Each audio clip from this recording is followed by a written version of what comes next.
ମୁଁ Sanjay Kumar Paikaray special P P ପୋକ୍ସୋକୋ Keonjhar 2022 ମସିହା ଜୁଲାଇ ମାସରେ ଏ ଅକରେନ୍ସଟା ହେଇଥିଲା 8/7/2022 ଘଟଗାଁ ଥାନା ଅଣ୍ଡରରେ ତରା ବୋଲି ଗୋଟେ ଗ୍ରାମ ଅଛି ସେଇ ତରା ଗ୍ରାମରେ ହେଇଥିଲା।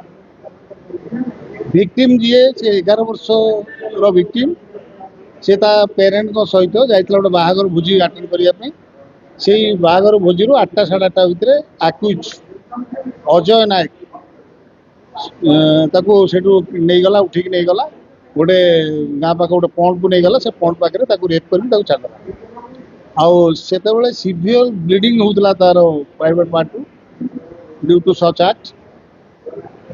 ସେଥିପାଇଁ ଏଫଆଇଆର ହେଲା ଘଟଗାଁ ଥାନାରେ ଆଉ କେସ୍ ରେଜିଷ୍ଟର ହେଲା।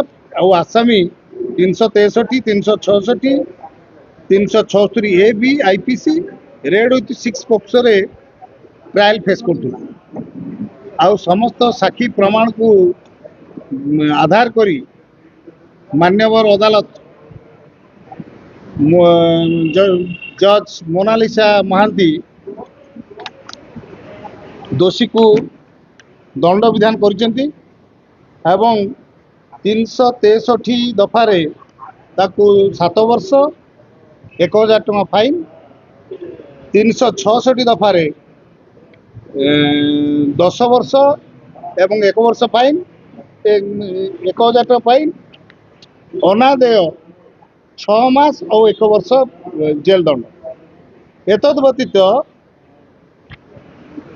376 ए बी आईपीसी एवं 6 पोक्सो एक्ट ये दुईटा एक्ट्रे ताकू दोषी बोली पाया जाइछि। तेणु जेहेतु 6 पोक्सो एक्ट हूँ हायर एक्ट गोटे स्पेशल एक्ट तेणु स्पेशल एक्ट 6 पोक्सो एक्ट रे दंड विधान करचंती।